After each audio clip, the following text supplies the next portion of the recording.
Добар ви ден! Започнува подкастот на Сумнал. Продолжуваме да разговараме на тема врсничко насилство или булинг. Денес заедно со мене имам педагог. Станува збор за Елизавета Талеска, која што исто така и семен терапевт. Поздрав и до вас и ви благодарам за издвоеното време што можеме да разговараме за ова многу важна тема и секако со нашиот разговор да придонесеме за разрешување на овој проблем. Ви благодарам за поканата. Драго ми е што сум со вас тука и ќе разговараме на оваа тема која што е актуелна, премногу присутна комплетно во целокупното општество. Наред е следново прашање. Како можеме да разликуваме што е, а што не е врсничко насилство? Дали е комуникацијата насилна или едноставно станува збор за различен карактер, различен темперамент на децата, дали станува збор за дете кое што е повлечено или дете кое што може би подтемпераментно, а сака да биде нели да дојде до израз помеѓу другите деца. Интересно е прашањето од аспект на, како што кажавме, присутното континуирано присуство и целокупно запазено околу во медиуми булингот, во училиште булинг, што е булинг, како да се препознае. Меѓутоа треба да направиме една резка граница околу тоа што не е тоа што е булинг или врсничко насилство. Инцидент кој што се појавува еднаш и еднократен и повеќе не се повторува. Она што значи пријателска расправија или конфликт кој што се случува еднаш меѓу пријателско недоразбирање и она трето ненамерно нанесување на болка на другарчето. Значи тоа се тие три сегменти кои што би ги издвоиле, а не се врсничко насилство. А сето она друго кој што се зачестува, повторува, кај што едноставно имаме кон детето жртва, дете жртва кој што е континуирано злоставувано, злоупотребувано на начин што вознемирувано, демнето, праќање различни пораки. Иначе имаме повеќе типови на врсничко насилство, во кој што детето жртва се наоѓа како изолирано, отфрлено, омаловажувано. Ги знаеме оние основните 4 типа на врсничко насилство: физичко, вербално, сексуално насилство, емоционално насилство, културолошко насилство, кој што е многу денес актуелно, се однесува на различни, дали на национална образа, дали на верска, кој што на некој начин се става под тепих, а редовно и често се случува. И она што е денес премногу застапено е сајбербулинг или насилство кој што се случува преку социјалните мрежи. Дали од вашето искуство, разговарајќи нели и со едната странка која што е дете жртва и другата странка која што е дете агресор, нели? Агресорот, дали се тие деца свесни за тоа што му прават на другото дете? Дали сте добиле одговор на прашањето дали си свесно дека му правиш лошо на твоето другарче? Дали сте добили одговор да и не ми е гајле? Искрено. За жал, би кажала, децата учат од она што го гледаат. Значи 90% учат од она што го гледаат. И 3 сати да разговараш со детето, она што ќе научи, учи од постапките. Низ работа со работилници со деца и индивидуална работа, најчесто на прашањето ако ево зошто го направи тоа, зошто го навреди пријателчето, зошто потреби физичка сила. И покрај разговорот повторно е одговорот да, ќе му вратам со иста мерка. За жал, кај нас и во нашата традиција, познати се по нашите поговорки, нели око за око, зап за зап. Многу се превлекува тоа, значи ако ја направи тоа, врати му исто. Има родители кои што децата ги учат да ќе вратиш со иста мера, има родители кои што вели повлечи се. И има родители кои што не даваат никакви инструкции. Не сум јас родител да дава инструкции, меѓутоа да, треба да сензитивизира. Тако сензитивизира детето. Живееме во време кога има голем број на родители, кога децата ги буквално беца заштитени како во стаклено звоно.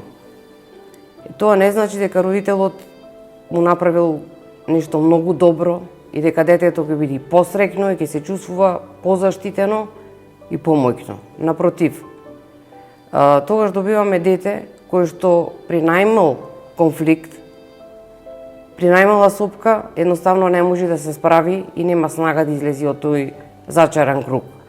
Родителот и секое камче, и секоја тревка да ја тргне од патот на детето не го прави посреќно.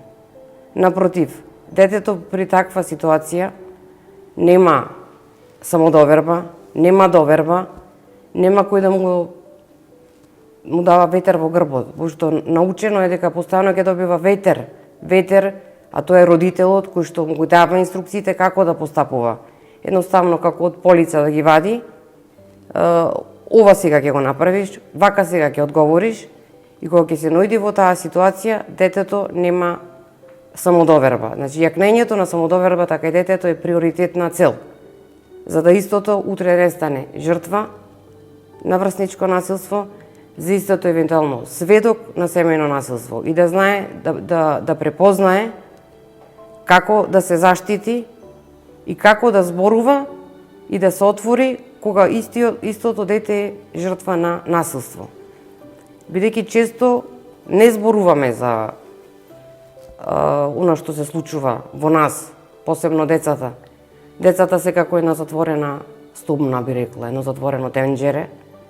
Кога ние ставиме тенџере да врие вода со поклопец, тоа со тек на време и ќе експлодира.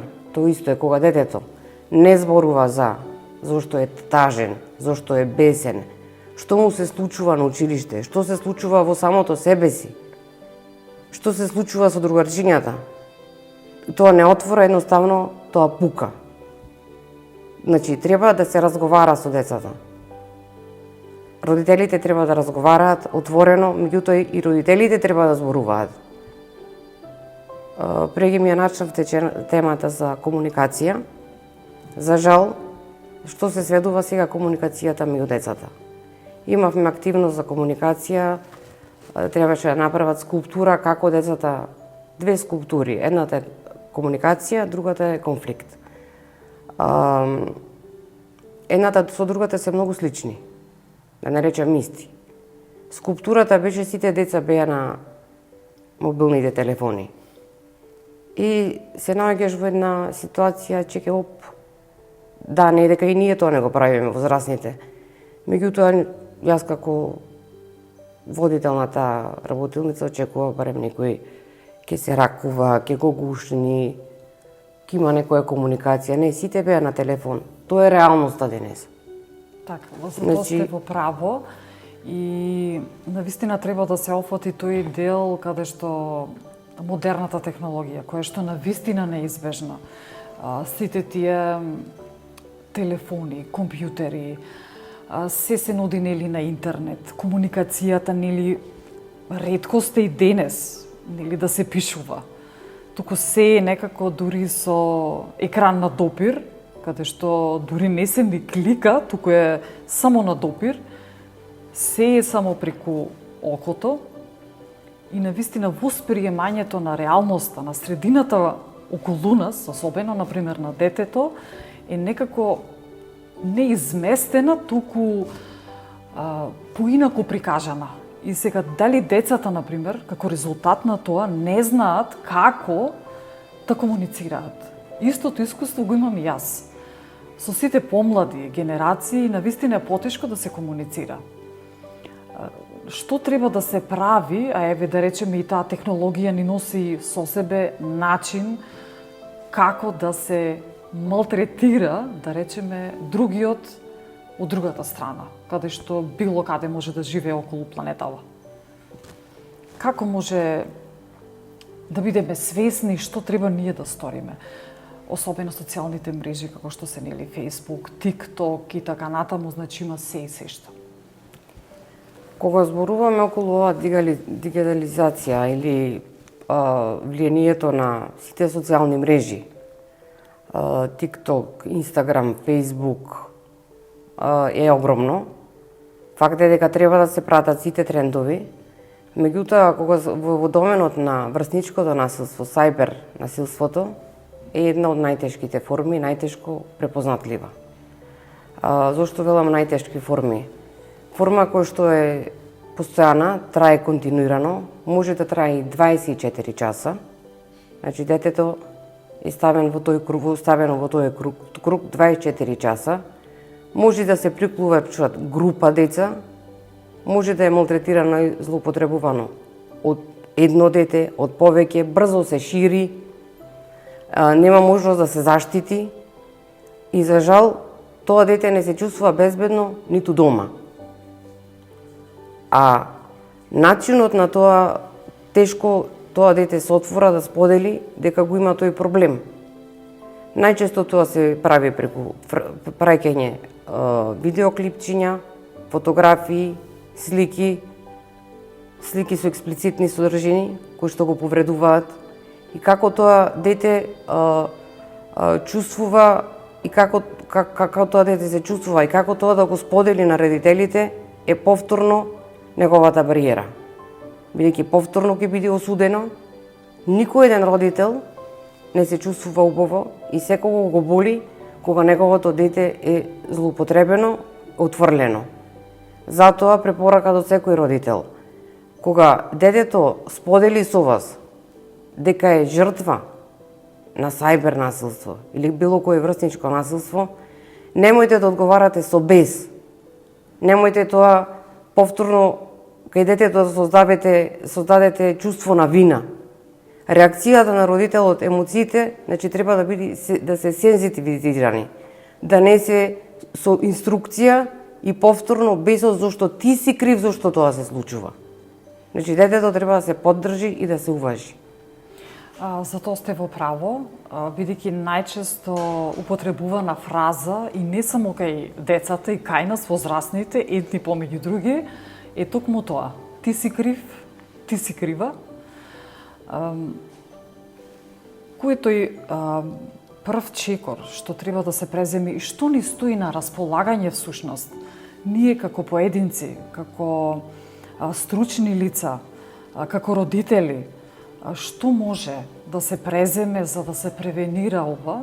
Мислам дека тешко би се кажало дека може сосема, нели, да исчезне, но колку што може, нели, да се намали ова стапка, ова брзина, нели, како што се движи, дека децата го сваќаат тоа дека е едноставно нормала, дека е нормален тек, модерно време, начинот на комуникација, употребата, нели, на зборовите се како храна, а не се свесни дека секој изговорен збор, нели, носи своја тежина, дали е позитивна или негативна. Што можеме ние да преземеме во врска со ова? Еве, и подкастот е еден вид на помош за да сториме нешто сите заедно. Убаво кажавте комуникацијата, пак ќе спомнам дел од комуникацијата и конфликтот, вечите теми. Конфликтот е нешто што не придвижува. Често го сметаме и еден стереотип поставен всушност дека е деструктивен. Но напротив, тоа може да биде многу растечки. Ни дава сила, снага, а истото тоа се случува и кај децата. Не значи ако детето е во конфликт со одредено другарче, дека тоа е деструктивна сила. Тоа го поттикнува да се развива, да стекнува нови вештини, да биде самокритично, да има свој став, своје мислење. Во однос на тоа, значи треба да се негува критичкото мислење и ставот кон децата, јакнење на самодовербата, а тоа доверба кон другите. А она што јас би го издвоила, како сите вклучени сегменти, сите вклучени, да не речам, алки и ресурси во општеството, треба да работат на превенција за заштита од врсничко насилство. Превенција како приоритет. Значи, вклучување на образование, вклучување на социјала, здравство, МВР. Ако секоја алка го сработи својот дел, значи тогаш ќе имаме успех во намалување и надминување на предизвиците, присуството на булингот. Но доколку една од овие алки изостанува, немаме успех. А пред се треба да се повикаме на она индивидуална одговорност, не на колективна одговорност. Ако секој од себе индивидуално тргни и вложи во превенција на врсничкото насилство, ќе има успех и надминување. Значи треба да сензитивизираме, не треба да го бараме изворот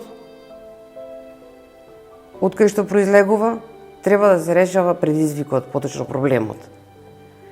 Не треба да бараме виновник кај детето и да речеме дека тоа дете е лошо. Имаме само лоши постапки, немаме лоши деца.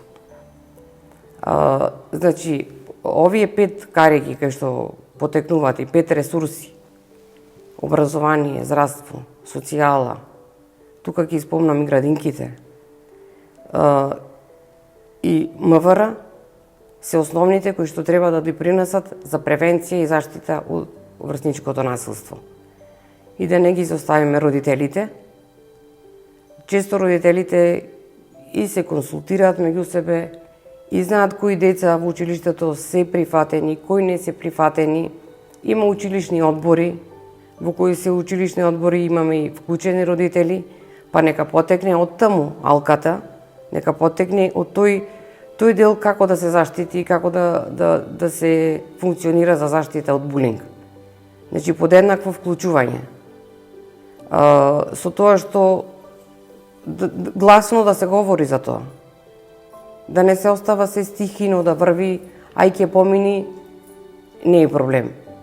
Значи, вклучување на педагошко-психолошката служба во училиштата, доколку имаме висок ризик на дете жртва, дете кој што се нашло во таа ситуација, па и дете сторител, потребата да се обратиме до другите институции кои што се должни согласно Законот за правда за деца, кој што е подеднаков и ги штити и децата жртви, и децата сведоци, и детето насилник, со кои се преземаат мерки на помош и заштита од различни сфери за излез од состојбата во кој што се нашло детето. Значи, секој има подеднакво право да биде заштитено и никое дете не смее да трпи насилство. Насилник не смее да биде ни ученик, ни представник од воспитно-образовниот кадар, ниту било кој. И секој треба да превземи акција за заштита на децата од насилство и булинг. Почитувана Талеска, ви благодарам за сите овие информации кои што навистина потребно е време да се абсорбираат, да се анализираат. Сето ова што го правиме не е можеби многу, но сепак е солиден, добар почеток за да направиме позитивни промени.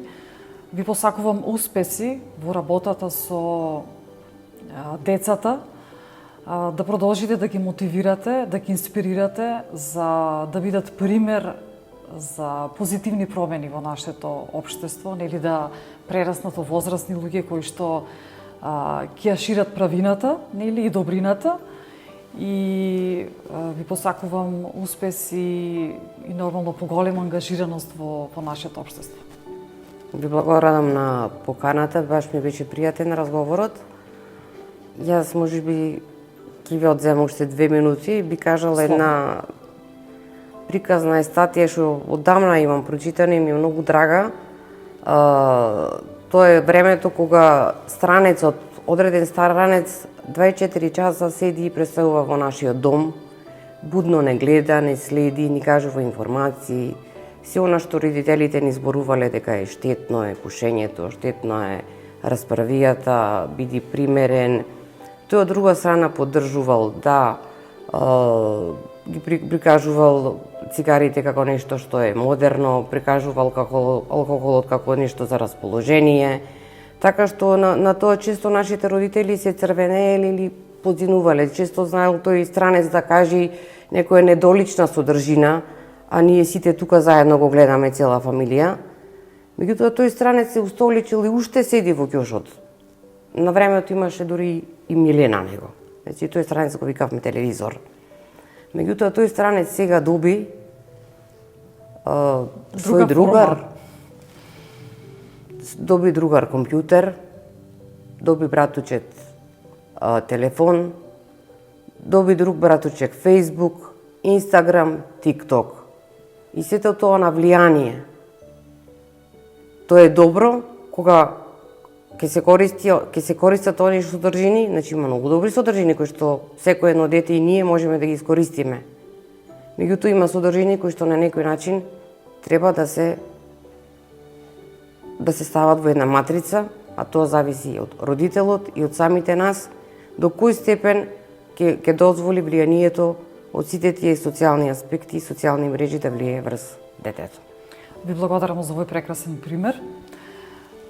Драги мои гледачи и слушатели, ве оставам со убава мисла да размислите, да бидете добри, внимателни, правични, како деца, така и родители, како баби, така и дедовци, како соседи и сите што сме дел во ово општество. Да бидеме добри, да шириме позитивна енергија преку нашите постапки, нашите убави зборови. Ве поздравувам и до следното видување, секое добро.